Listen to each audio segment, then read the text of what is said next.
Emily. Okay, so I'd like to welcome everybody who's joined so far for our, I guess, Winter Essex Metro Immunization Coalition meeting. I hope everybody's doing well, especially with regard to the unfortunate surge in COVID and the efforts we're making to get kids vaccinated. So a big welcome. Just one first order of business, we do need to approve the minutes from the last meeting. I think people might have received those in their email. So if you had a chance to review those, if anyone has any comments or corrections, please speak up now.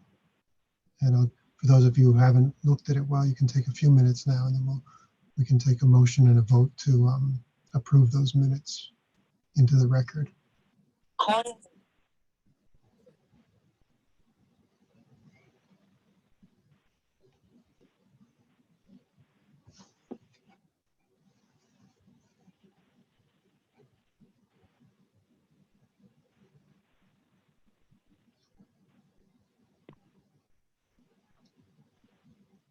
Are there any comments about the minutes?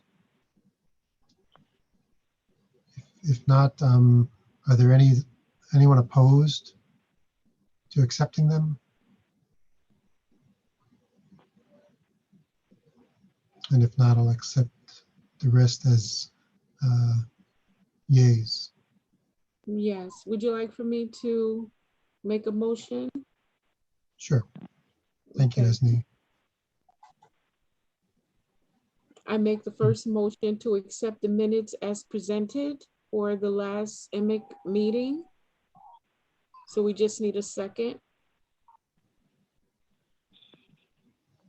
I'll second. Okay, thanks. I guess all in favor? Any nays, any abstains? So moved. Thank you. Turn it back to Dr. Schwab. All right, thank you, Esni. So hopefully a few more people have joined. So we do have a small enough group. Why don't we, if people are comfortable unmuting and just tell us who you are and where you're from, and if you have any comments at the beginning of the meeting. We will have time at the end of the meeting for partner updates, but we thought we'd do some introductions since we haven't been together in person in quite a while. And it'd be nice to have some voices and faces on the screen for anyone who's comfortable doing that.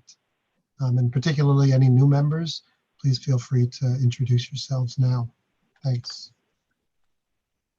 And for those who don't know me, I'm Joe Schwab. I'm a pediatrician in general pediatrics here at New Jersey Medical School and the chair of the coalition.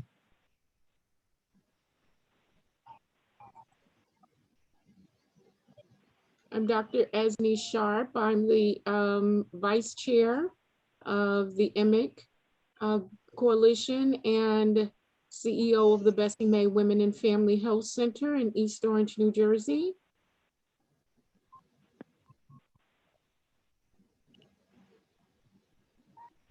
Hello, everyone. My name is Teresa Bro. I am a trainer with the partnership through NJIIS. And good afternoon. You're welcome. Thank you. Hi, everyone. I'm Leanne Lowenthal with the partnership, and I work with Teresa on NJIIS.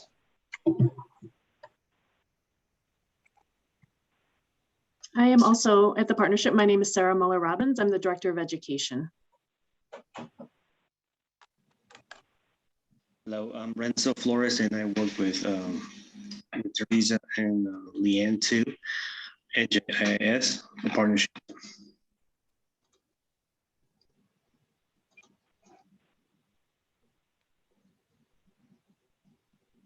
Good afternoon, everyone. I'm Denise DeYoung. I am with the New Jersey Department of Health Immunization Program, and I oversee the program grants.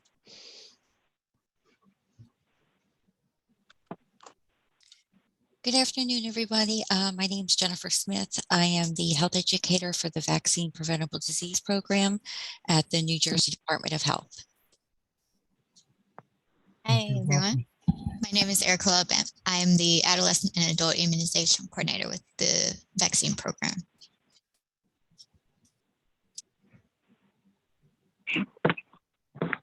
Hello, everyone. My name is Gloria Otemena. I'm a women's health nurse practitioner. I practice in Jersey City at Alliance Healthcare.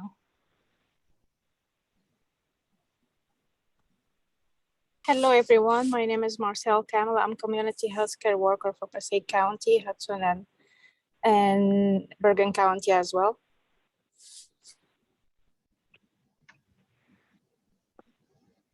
Hi, everyone. I'm Sandy Dawood. I work at the partnership and I oversee the Step Up Vax Up campaign for our college health initiatives team.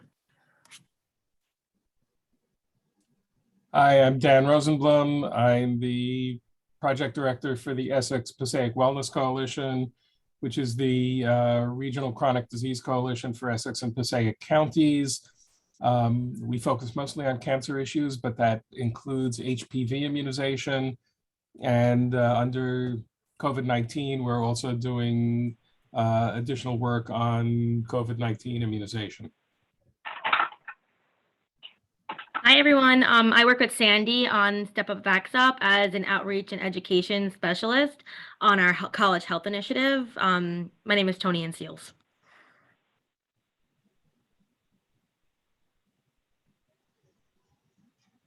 Hey, Kyle Shupp, NJAAP and Engine. I'm the program director on the NJ Immunization Network.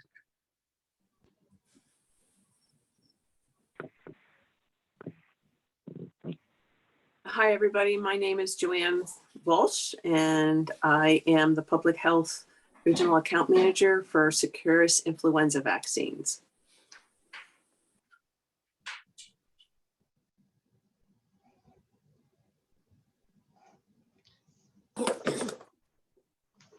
Okay, well, thank you everybody for that. It's nice to hear your voices and see some of your faces. And as the meeting goes on, we thought this would be a better format because it will allow for us to have some more interaction. So if there are questions, especially after the speakers have had their chance to provide their presentations, we'll welcome questions and comments so that there can be more sharing, and for the partner updates at the end. So thank you all for sharing that. So to start with, before we get into our main presentation for the day, we know that COVID is on everyone's mind, and there have been a few developments as far as vaccines go recently. First of all, we are providing now vaccines for children ages 5 to 11, and that's been available for at least a month now, maybe a little bit longer. And then the more recent recommendation was for booster shots for 16 and 17-year-old children. That also started. Today is Boost NJ Day, and I'd like to take this opportunity to thank all of you for all the work you do around vaccines in general, and in particular with COVID vaccination, for promoting vaccinations and providing them to children and adults in our community. And I know some of the people that signed up for this are busy with activities around Boost NJ Day today as well. So we offer them our support virtually, and again, a big thank you to everybody. So the two things I just wanted to mention were the vaccines are available now for kids, as well as the boosters for the older adolescents. We do give a smaller dose of the Pfizer COVID vaccine to children 5 to 11. It's got a buffering agent in it that makes it more stable, so it can be stored at regular refrigeration compared to the adult dose for longer periods. And I don't know if Emily has any figures as far as uptake this early into the show, but I will tell you that our vaccine uptake here at university has been fairly brisk. And although people are a little more reluctant to vaccinate kids than they were themselves, many parents are being encouraged to do so by their providers, by the schools, by all of you, and many of them are stepping up and having their kids vaccinated. I just wanted to see if anyone had any questions for a few minutes, specifically related to COVID vaccine, before we get into our main presentation.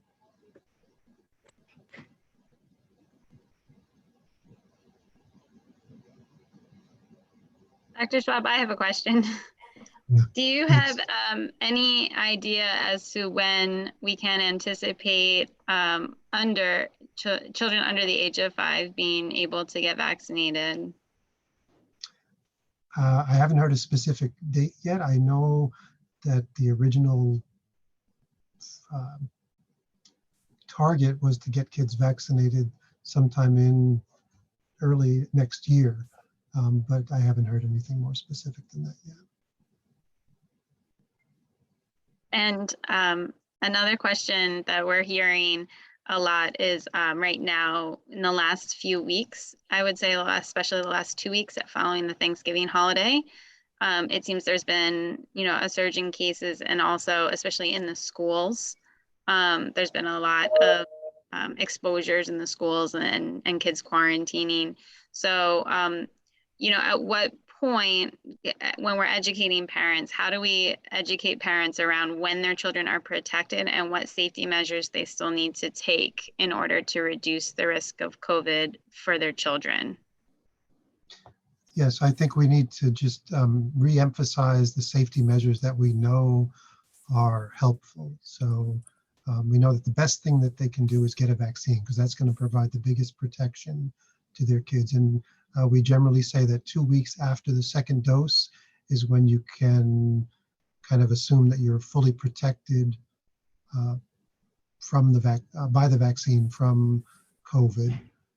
In addition, though, people should continue to wear masks in high-risk areas to maintain some social distancing, maintain good cough and sneeze hygiene and hand hygiene, so that we can cut down on spread even more. And then continuing to test, especially people who are exposed or people who are unvaccinated, to detect cases as early as possible so that those people can isolate and not go on to spread the infection, which is particularly important in kids, right? Because kids are more likely to be asymptomatic. And so we may not know that they're infected and spreading the virus unless we test them periodically. Once children are vaccinated, even if they're exposed, as long as they're asymptomatic, they can continue to mingle in the community as long as they wear a mask, but they won't have to isolate at home, quarantine at home after an exposure.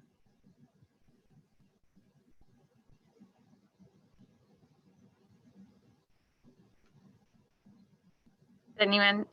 I have another question, but I don't want to hog all the time. So if anybody has another question, go. You can either unmute or put it in the chat. I'll ask this question. So what are we seeing right now in terms of MIS-C in children, and with the current kind of surge, do we anticipate that there's going to be more cases of that, or kind of what's the current situation with MIS-C? We are still seeing cases of MIS-C, thankfully not as many as last year, but it is still a problem, and we have kids admitted in all our hospitals for that. As far as with the new variant that's going around, I don't know that we know the answer to that yet, but what I hear in the general media is what you've all heard, that it seems to be more infectious, but maybe less severe, and hopefully that would then translate into fewer severe infections among kids as well. But that really remains to be seen as this newest variant makes its way through the population. There is a question in the chat from Leanne. What about boosters for kids? So right now we're not recommending boosters, or it's not recommended to have boosters for kids, but my belief is that it's going to be recommended just like for adults once we get out beyond the 6 months for most kids, and we see how the immunity persists. It's most likely that they will also need boosters, just like the 16-year-olds. That age should drop.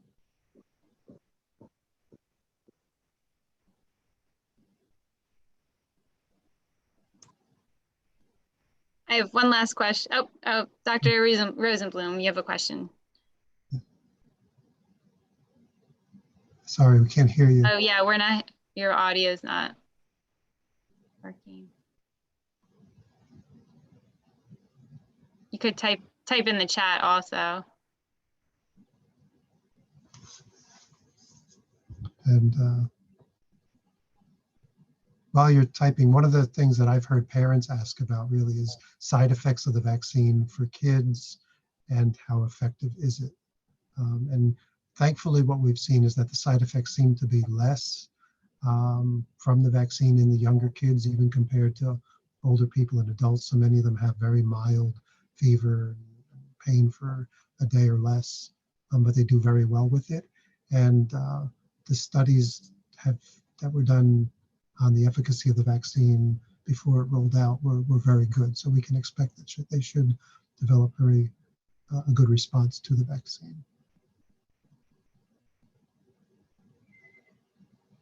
One question, one question came in. What about children with asthma from Marcille?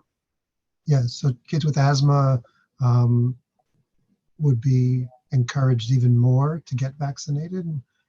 Any child with an underlying respiratory or other illness, just like adults, would be more at risk of complications, and so we'd encourage them to get it. And there's no contraindication to a child with asthma or any allergic condition receiving any of these vaccines.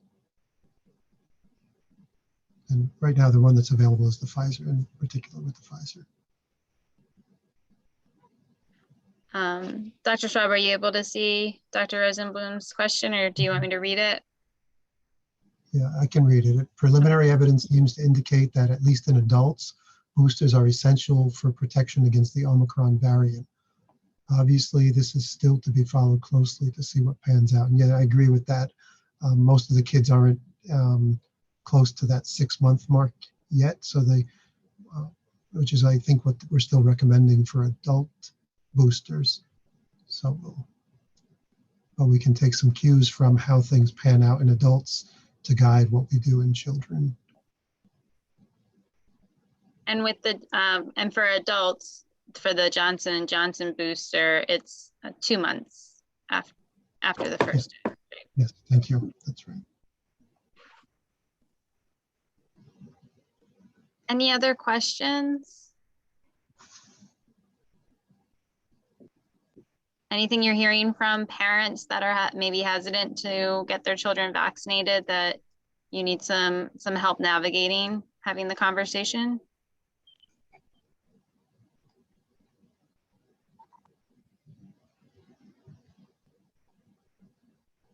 Okay.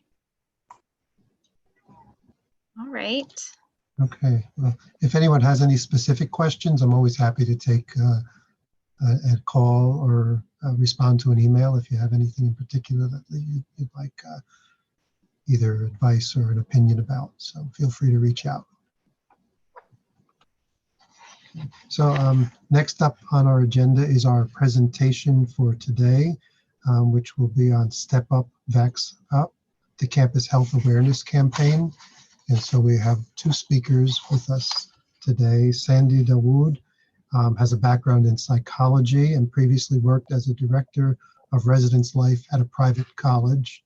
And she has experience with program management and large-scale student programs.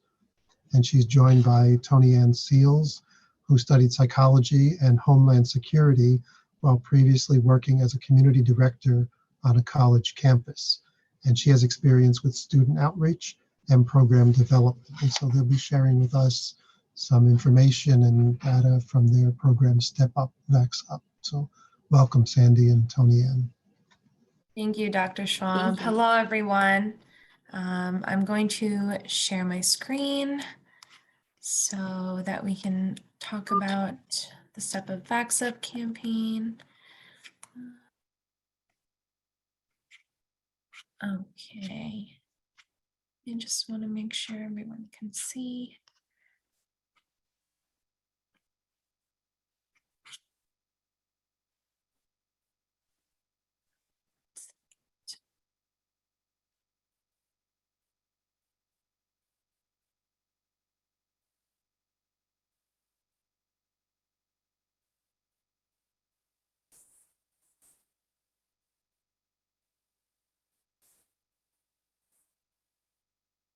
They just switched the display settings again. Oh, they did. Okay, let's see.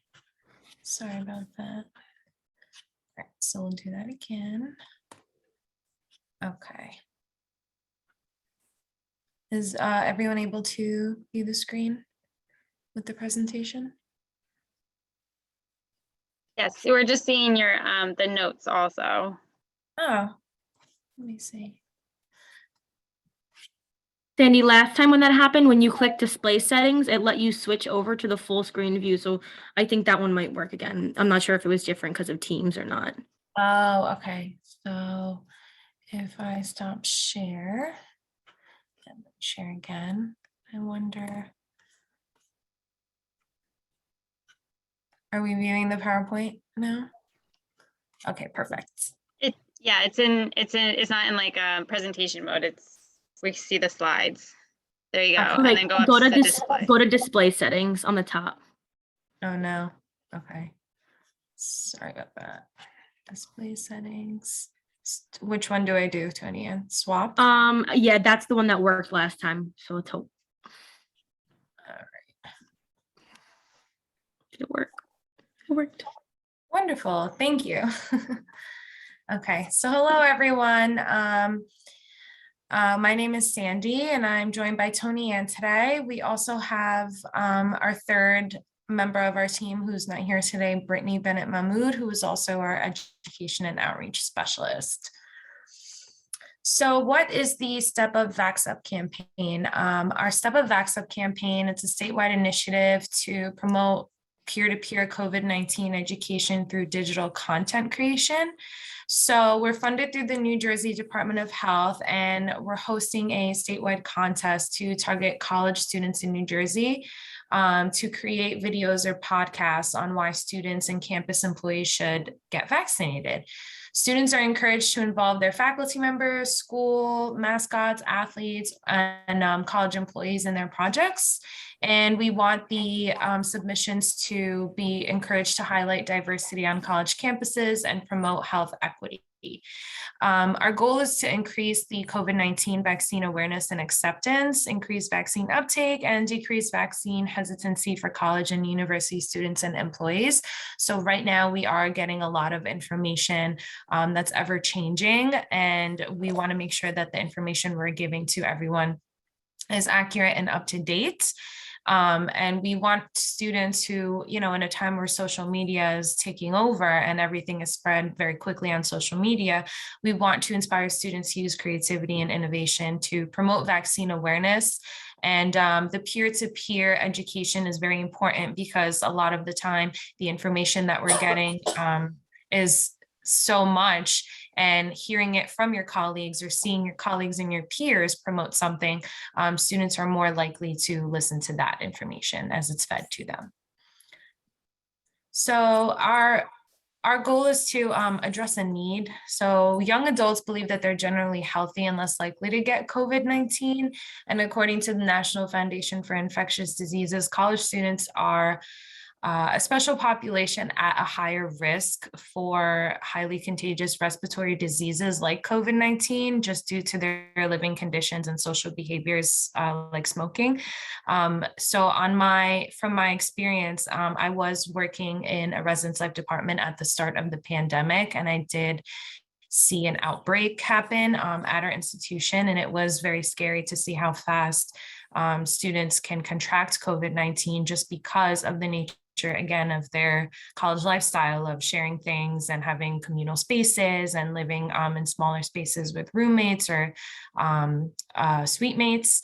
So we want to make sure that things like that don't happen and the spread is slowed down. So among college students, vaccine hesitation is very common, again, because they're fed so much information from social media, and a lot of things are promoting the anti-vax movement.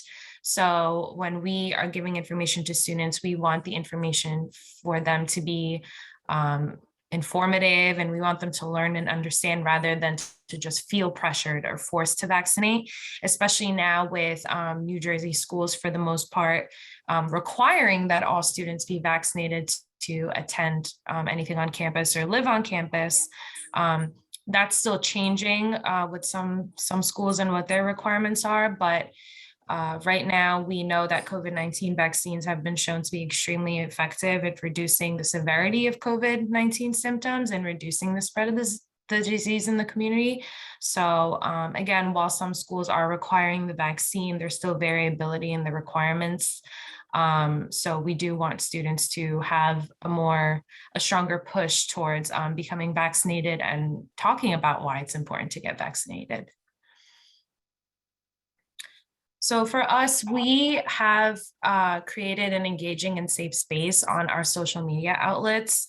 We use Instagram, we have our website that launched, and we will put all that information at the very end, but our website is stepupvaxup.com, and our social media on Instagram and Twitter is also at stepupvaxup. And we've really been trying to promote engagement with students just to open up conversations and understand where the hesitancy may be. We do things like post Why Wednesdays, where we have students, college students from New Jersey, send us videos and submissions as to why they got vaccinated and why it's important for their peers to get vaccinated.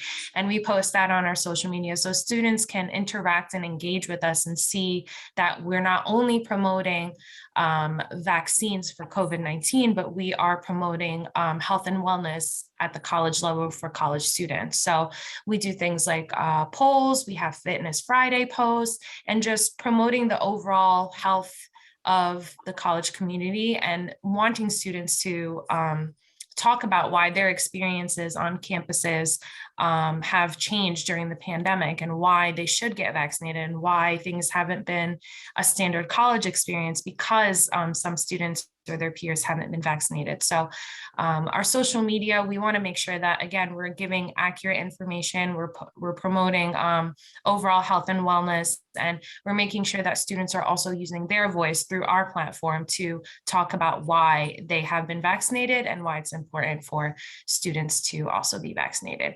Our big goal on social media is to just teach the difference between misinformation and disinformation, because a lot of the time the information that we're seeing across social media platforms varies from old information that has been put out about the COVID-19 vaccine, information that is just not accurate regarding the COVID vaccine, and then things that we're also seeing that are just pulled out of the blue regarding studies or, theories that people have. So we really want to tackle that and make sure that the information we're pushing out to the students is digestible for them, but also shared through their own network, and it's not just us feeding information.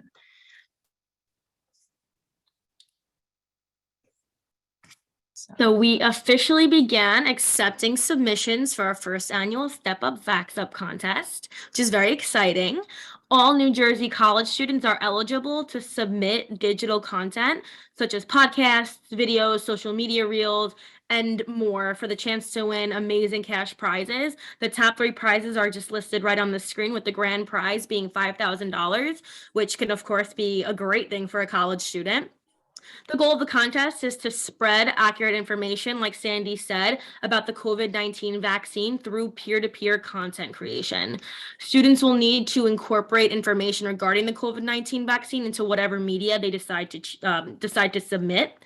More specific requirements are listed online, which you could see in the screenshot right on the slide, regarding file sizes and other pieces of information that we're looking for in their submissions. Being that this is our pilot year, we have a lot of goals we want to meet. We are aiming to receive up to 300 submissions. The more the better, of course, as we want to reach as many students as we possibly can. We also want to connect with every college in the state, which is a big goal, but I definitely think we could meet that. Due to the current situation with COVID, we are not able to physically be present on college campuses, but we do hope to be present virtually to interact with the students, and then at a later time be able to visit them in person. We also want to become a more recognizable name on campus through collaboration with student ambassadors that we would ideally get from each school. Currently, we actually have students from Rutgers working with us that are all working with public health, and we would like to expand this effort to other universities and colleges. We also have a social media gift card giveaway happening right now on Instagram, which is a smaller effort, but it's in order for us to gain some online interaction and then also bring attention toward our ongoing contest. And then this is just some resources, incredible information. So in our positions, we all know how important it is to relay accurate and truthful information to our audience. The information we expect to see in our submissions, as well as the information we share on our platforms and to our college students, are from reputable sources, including the Centers for Disease Control and Prevention and the New Jersey Department of Health. This ensures up-to-date information is being used at all times. These sources listed are just some of the ones that we've been using throughout our campaign. We're always making sure to get updated information and always sharing things as accurate as possible. And just like Sandy was mentioning, these are our social media handles and our website. StepUpVaxUp.com. That's where all the students will be able to submit their content directly. They'll be able to get all the requirements. We have a nice brief checklist that they can look at to make sure they get everything done for their submission, so their content's eligible. Our Instagram and Twitter handles are both the same at StepUpVaxUp. Instagram, we are doing a lot of work right now promoting just basically what we are all about. And then we just really hope that you could share our website information and social media accounts with anyone that you know, especially those who are New Jersey college students or have connections with New Jersey college students, whether they're parents, siblings, and things like that. This is an amazing opportunity for them to get a monetary prize, which could be helpful, like I said, for many of them. And then it's also a prize for something that they already love to do, which is social media. So. And I will also include in the chat a flyer if anyone would like to circulate that flyer, share it with whoever they would like to share it with. And so like Tony Ann said, right now we're doing our first giveaway on social media, and we are making sure that students, to be eligible, they're following us and also tagging a friend. So we really are trying to promote our Instagram account to gain more followers so that, you know, we become more of a brand and students recognize us. And so that is what we are doing for Step Up Vax Up. Yes. So for I'm looking at the chat. Do the college students need to be both from New Jersey and go to school in New Jersey? We have for our students who attend school in New Jersey, so they do not have to be from New Jersey, but they do have to be a student at a New Jersey school institution, higher education institution.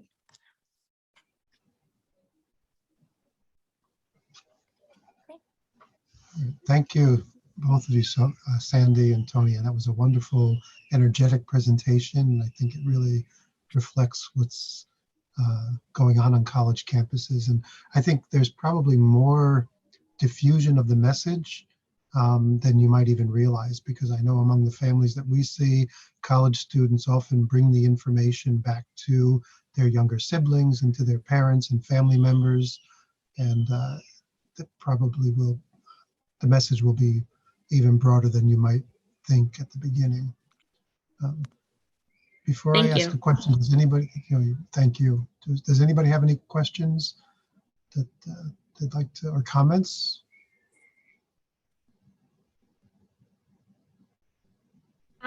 Sandy, can you explain a little bit about the school champion prize as well? I think I said surprise. Yes. I meant the prize.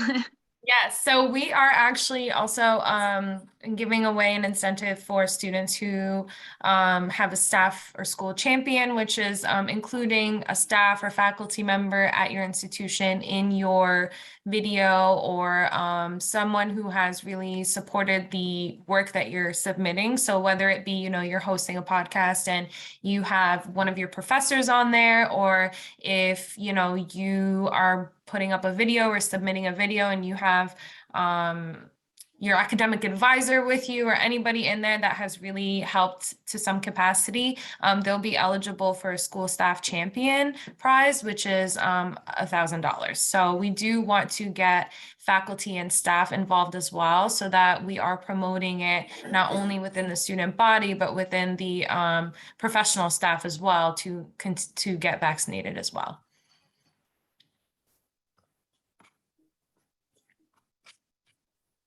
Do you have any data on current rates of vaccine uptake at the different schools? I don't know if all the schools are following the same rules in terms of what they require of their students, and what are the goals? Yeah, so it's actually very different across all schools for the most part. For what we have been seeing is that institutions where students are living on campus, that has been a requirement that they have to be vaccinated against COVID-19, but we have been seeing variations of students who are not living on campus, because some schools do require that they be vaccinated, and other students are opting for a more online experience where they don't necessarily have to be present on campus or be vaccinated. So as an example, my younger brother who attends college but in New York, his school offers the option for students who chose not to get vaccinated to do an online semester. So there is just many variations that schools are doing, but for the most part, almost everyone is mandating the COVID-19 vaccine. So we are hoping that, for the schools that are not mandating it, and those are mostly smaller schools, like smaller private institutions, we are hoping that, there is still a push there where we can make sure that students know, and that they're not getting vaccinated just to just to attend school. Like, even if you had to get vaccinated just to go to class or attend school, we still want you to learn about the vaccine and learn, and be a little at ease even after getting vaccinated. So our information is not just for students who are not vaxxed. We want students who, even if they are vaccinated, to still alleviate whatever hesitancy they have around getting vaccinated, because, the COVID-19 vaccine is our push now, but ultimately, students have to get a number of vaccines in order to attend college, or live on campus. So we still want the understanding of how vaccines work, and to alleviate any stress or concerns that they have even after they've gotten vaccinated. Cindy, Barbara has, sorry. I'm sorry. Go ahead, Dr. Schwab. I was just saying Barbara had her hand up for a question.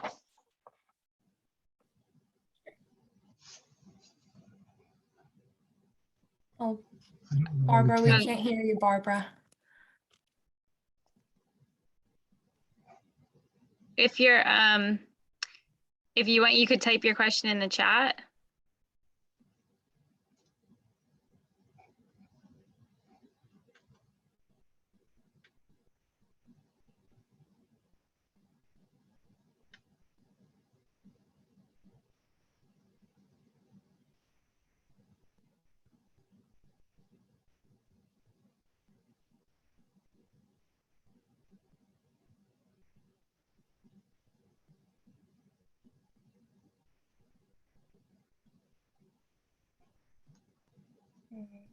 Does the $1,000 school staff champion award go to the student who includes a staff member, or to the staff member herself, him or herself? That would go to the staff member. Can I share this info? Yeah, Barbara, so that would go to the staff member that's involved. So again, we want to encourage any college personnel to still get involved if they would like to. And Sandy, Barbara asked if she has a meeting with the New Jersey College Health Association tomorrow, and is asking if she can share it with the membership. Yes, absolutely. And I will go ahead and include the one pager right now, the flyer that we have. If everyone would like to save it, I know some people requested that it be sent over directly. If you're unable to save it for any reason in the chat, I'll be happy to send it over to everyone after the meeting, or just send it to everyone that's attending the meeting. But I'll go ahead and post it in here for everyone to take a look at and save. Thank you. Any more comments or questions for Sandy or Tony Ann? Okay, well, we're looking forward to seeing the submissions. And who are the judges? Oh, we actually have a few different judging processes. So it will be our team. We will have some members at the partnership. We'll also have our partners at the Department of Health looking at our submissions. And then we also have a public voting period. So we will have students and everyone who, you know, follows us on socials also voting for our finalists. And if any EMIC members are interested in being a judge or helping out with the pre-screening, please, you know, let us know. We would love to have some volunteers to help out, because we are hoping that we have so many submissions that we'll need some help. All right, thanks. So we're looking forward to the submissions and also to your updates at a later meeting. Thank you. So next on the agenda is the working group updates. So Emily, I think you're going to moderate that part, or are you presenting? Yes. I actually I'm echoing a little bit. Let me put this in slideshow mode. I think this was the agenda that I should have shared in the beginning of the meeting, but we had some really good conversation. So this is just some updates to piggyback off of the Step Up, Vax Up presentation from Sandy and Tony Ann. They did a great job of sharing the information about that new campaign. But we also, I want to remind everyone that we're in our 10th year of the Protect Me with 3+ campaign. And we have a new COVID-19 category. And so if you have New Jersey middle or high school students that would like to learn about vaccines, whether it be Tdap, meninge, HPV, flu, or COVID-19, we're accepting submissions through January 23rd, and that's open to all New Jersey middle school and high school students. So you can go to protectmewith3.com to learn more about the contest, and that's where also the students would submit. And we encourage you, if you have contacts in schools with teachers or school nurses, this is really a great contest to share with them so that they can disseminate to the schools. This is, Jennifer Smith had to hop off the meeting early, but she had shared some New Jersey Department of Health new COVID resources with us, and she wanted to make sure that EMIC members had access to all of these. So there is a recorded webinar called Catching Up on Vaccines, a review of requirements, initiatives, and strategies. And this does offer continuing education credits. And it was presented by Dr. Mandelbaum, Jenny Sudhakaran, and Jennifer Smith. So the website, the link to get to that meeting recording is on the screen. There's also some new resources from the New Jersey Department of Health. There's a new COVID-19 vaccine infographic chart that explains each of the vaccines, the number of doses, and the timing of third doses and boosters, available in both English and Spanish. There are new pregnancy and fertility flyers updated and translated into Spanish under the facts, sheets, and flyer section of the New Jersey Department of Health COVID-19 vaccine page. And there are also updated public and provider FAQ sheets. So all of these are new resources that have been recently updated from the New Jersey Department of Health. So thank you to Jennifer Smith for sharing those. And then just to give an update on the EMIC working groups for our community engagement working group, we met in October. We've also conducted some presentations to the vulnerable population outreach coordinators and Essex Regional Health Commission back in November to talk about EMIC and to partner with them. And we've also have been working on some incentive projects for routine immunizations to address rates, and we're looking to continue those projects and expand them into the next year of 2022. We also have an upcoming program on January 10th at 6 p.m. via Zoom with the Maplewood Health Department on HPV vaccine. So there is a flyer for that. I'll be sending out in the EMIC newsletter tomorrow. and we're posting on our social media as well. And that is open to the public. And then for our community education working group, we did educate over 300 students at the East Orange campus high school on HPV and adolescent vaccines in November and early December. We also held many parent education sessions, both in person and virtually, on adolescent vaccines. And our next working group meeting is next week on Tuesday, the 21st at 10 a.m. So if you're interested in joining that group to learn more about upcoming education initiatives or to share what you're working on with doing vaccine education in the community, you're welcome to join us. The meetings are held virtually quarterly. And the COVID-19 community health worker program, we have some updates. And I believe Desiree, are you still on? Desiree Bonner? Let's see. Yes, can you, let's see if I can unmute.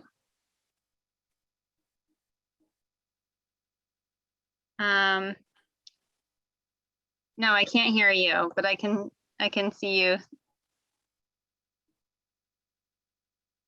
Can you hear? Yeah, and now it sounds like it's coming through. Try again. How about no? Yes. I'm getting audio, but it's coming through a little fuzzy. Okay. Oh, now you're good. It sounds like you're good now. Everyone, let me know if I'm fuzzy. Okay. I just wanted to say a couple of things. A great conversation today. I work with Emily at the partnership for a fairly new program that kicked off in September, the COVID-19 Community Health Worker Program. We have 11 community health workers working in 5 different counties in northern New Jersey. Well, let me just go back and say that the partnership got a large grant from HRSA to do this outreach to 5 different counties in northern New Jersey, which is Bergen, Hudson, Passaic, Essex, and Union. And within those counties, we have more targeted areas that we are focused on. Really the whole county, but those communities are have shown low vaccination rates and hesitancy. So our community health workers are doing outreach, community education, and holding vaccination events in the communities. We are largely working with schools right now, trying to get students 5 and up, 5 to 17 vaccinated. And we've been doing a lot of work with charter schools. Right before I was on a call with the health, working out, learning how to coordinate with the vaccinators. So it has been an interesting and very rewarding, actually, start to this grant. A lot of work, but we are out in the community, and I really see the benefit of bringing the vaccine to the community. Bringing the vaccine, to folks on the food pantry line, in different community-based organizations in the community where families perhaps only speak Spanish or only speak Haitian Creole. We have community health workers that actually speak those languages and reflect the cultures and ethnicities of the communities we're serving. And if you would like us to come be supportive of you, I even have some thoughts to collaborate with you, Emily, and you guys on the Step Up Vax. I have a couple of my community health workers who are college students that may actually be able to help you with promoting it.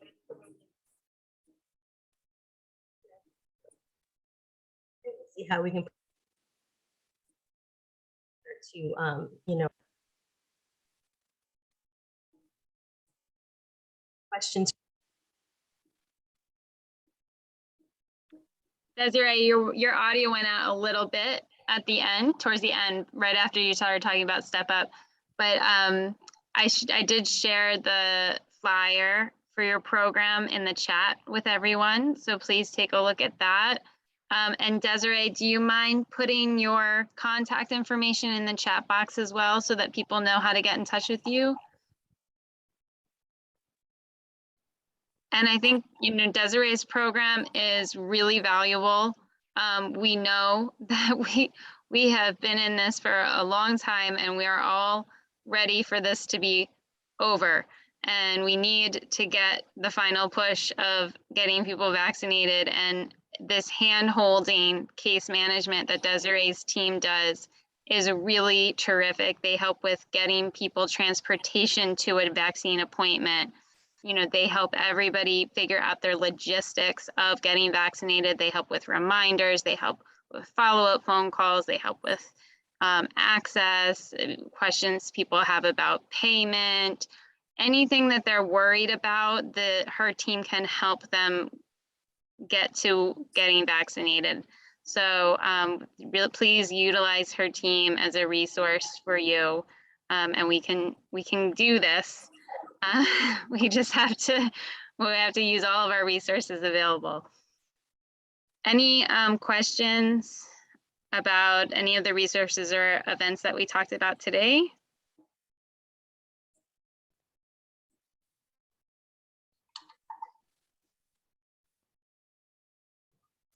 Okay. And so I think now we'll turn it over to Esme Sharp to ask for EMIC partner updates and close the meeting. Again, good afternoon, everyone. It's good that everyone made it possible to be on the line today and be a part of our meeting, our EMIC partner meeting. And if at this time, does anyone have any updates regarding what your organization is doing? Hopefully everyone can hear me. Am I coming through clearly? Yes. Yes. Yes. Okay. If any of the members, partners have any updates, any events that you're hosting and that you would like to share with the group. Hi, this is Leanne from NJIIS, and it's just a Leanne. reminder that, if your COVID vaccine enrollment is open. So if your site is not already giving the COVID vaccine and you would like to, go to the NJIIS homepage for more information. And as always, if there's any questions about NJIIS, the COVID vaccine, ordering, data entry, anything like that, you can always go to the NJIIS homepage and click the submit a request button to reach the NJIIS help desk, where there's many folks available to help.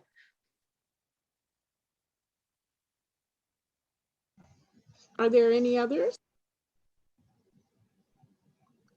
Looks like Kyle Shep has his hand raised.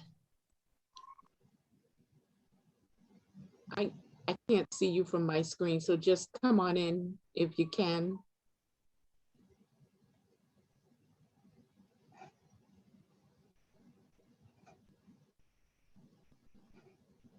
Kyle? Looks like he's trying, but not getting. Yeah.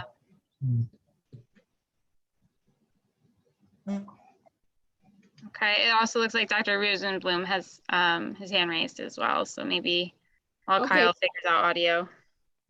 Okay, come on in, is that Dr. Rosenblum? Oh, it seems like we're having the audio issues with Zoom today, and right? You think Zoom's one of the ones that's supposed to help everybody participate, right?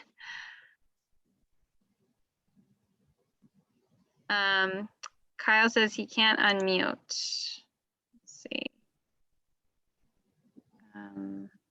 An adult immunization he's hosting.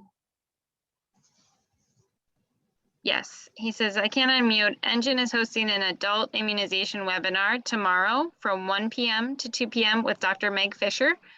and he's shared the registration link in the chat, and it's on adult flu immunization. Great. Thanks for sharing.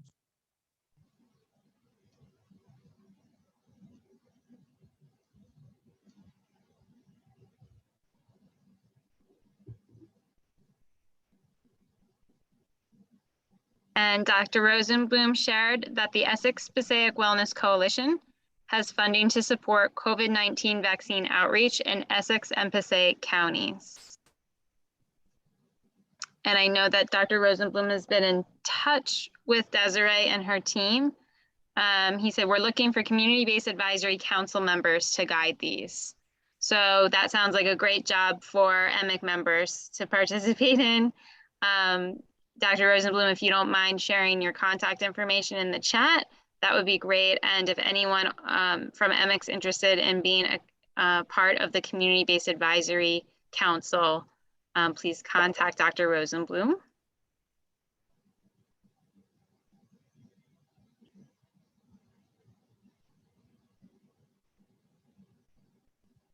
Any other announcements?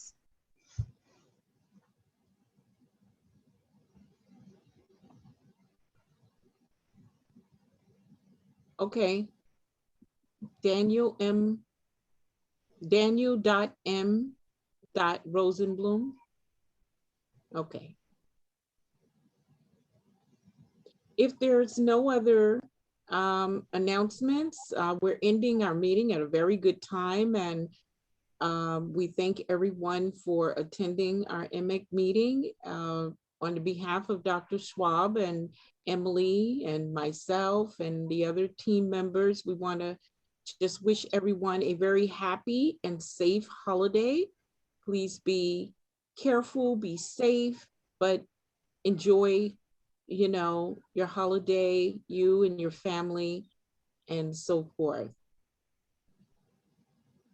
Okay, Dr. Rosenblum has some really good information in the chat. Emily, in case we go offline, and how would we be able to still get that information? Because he put quite a bit of information in there. Right, so what I'll do is I'll make sure that I can put a blurb in. So this meeting's being recorded. And then I also can put a blurb about Dr. Rosenblum's program and what we mentioned today in the newsletter for this month, which also goes out to all of the contacts and is posted on the partnership website. All of the archived newsletters are posted on our website as well, in case you missed one. And we can also post on social media, so we can help get the word out, definitely. Great, that's great. That's wonderful. So if with that being said, that's it. Should we adjourn, or should I turn it back over to you, Emily? You can adjourn, Esme. Okay, at this time, our meeting is adjourned. It's 3:30 p.m. And again, happy holidays, everyone. Thank you. Thank Bye. you. Thanks. Take care, everybody.